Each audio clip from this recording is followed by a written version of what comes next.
خروج کی کتاب میں لکھا اس کے 15ویں باب کی 20ویں اور 21ویں آیت میں مریم مگدلینی کا ذکر ہے.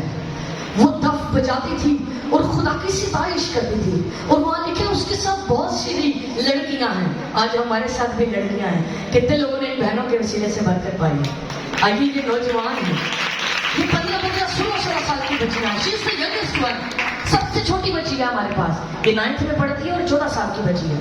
خدا کی شکر گزاری کرتے ہیں. مریم مگدلینی کے بارے میں لکھا ہے کہ وہ دف بجاتی تھی اور بہت ساری لڑکیاں جو ہیں خدا کی ستائش کرتی تھی اس وقت بھی مریم مگدلینی کے ساتھ. اور 2 طرح کی حنا کا ذکر جو ہے وہ بائبل مقدس میں پایا جاتا ہے. ایک حنا وہ تھی جس نے خاموشی کے ساتھ عبادت کی، جس کا ذکر آپ کو پہلے شامل میں ملتا ہے. اس کے 10ویں باب اور 18ویں آیت میں لکھا ہے کہ حنا نے خدا کی حضوری میں خاموشی کے ساتھ دعا کر دی، اپنے آپ کو جھکا دیا. اس نے کہا خداوند تو مجھے نرینہ اولاد دے گا. Hallelujah hallelujah.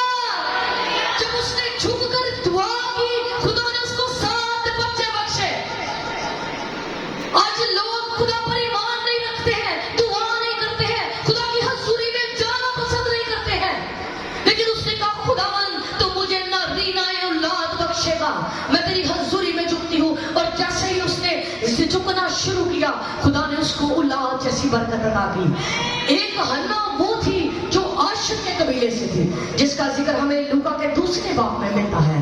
اس نے دعا اور روزے کے ساتھ خدا کی ستائش کی.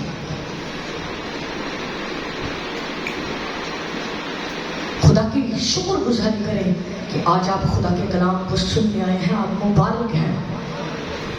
بائبل کے ممالک کچھ ایسے ہیں جہاں لوگ ترستے ہیں کہ وہ کلام کو سیکھ سکیں.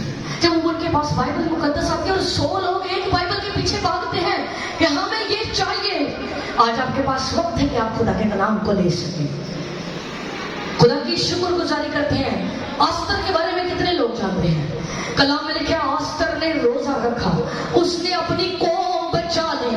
وہ روزہ جب اس نے دعا کے ساتھ روزے کے ساتھ رکھا اور وہ جا کر بادشاہ کو ہٹ کیا اور اس نے اپنی پوری قوم بچا لی. آج کتنی بہنیں ہیں جو چاہتی ہیں ہم آستر کی طرح خدمت کریں، آستر کی طرح روزہ رکھیں، اپنے گھرانے بچائیں، اپنی کلیسیاں بچائیں، اپنے ملک کو بچا دیں. اور ایسا خدا کر سکتا ہے کیونکہ خدا سب کچھ کرنے میں قادر ہے. ہاللویا. مریم جو بیتنیا کے علاقے سے تھی، مارتھا اور لازر کی بہن تھی، اس نے اپنے بالوں سے یسوع مسیح کے پاؤں دھوئے. کچھ لوگ یہ سمجھتے ہیں کہ صرف گیت گانا ہی پرستش ہے. And this is the worship. اس نے خدا کی حضوری میں اپنے بالوں کو لیا اور اس نے یسوع کے پاؤں دھونا شروع کر دی. آج بہت سارے لوگ جو سمجھتے ہیں کہ ایک پرستار ہی مذبح پہ زیادہ عزت کے لائق ہے، ایک خادم ہی زیادہ عزت کے لائق ہے. میں آپ کو بتانا چاہتی ہوں ایسا نہیں ہے.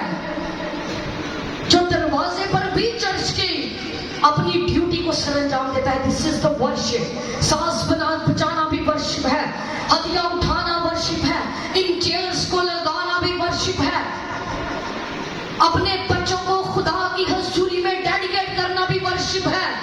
بہت سارے لوگ ایسا کہتے ہیں کہ آج سے میں اپنے بچے کو خدا کی حضوری میں دیتا ہوں. دس از دا ورشپ کہ آپ اپنے آپ کو خدا کے سپرد کر رہے ہیں. اور سب سے بڑھ کر میری بہت ہی پسندیدہ عورت ہے جو بائبل مقدس میں ہے، دبورا.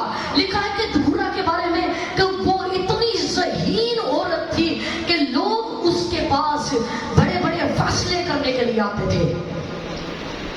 بڑے بڑے جتنے بھی اجتماع ہوتے ہیں ان میں لوگ آتے تھے، پنچایتوں میں آتے تھے لوگ اس کے ساتھ فیصلہ کرنے کے لیے.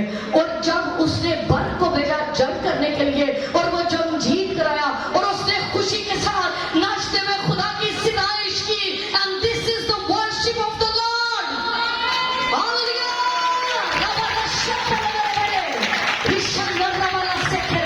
اور سب سے بڑی گواہی ہے یسوع مسیح کی ماں کی. جب فرشتہ اس کے پاس آیا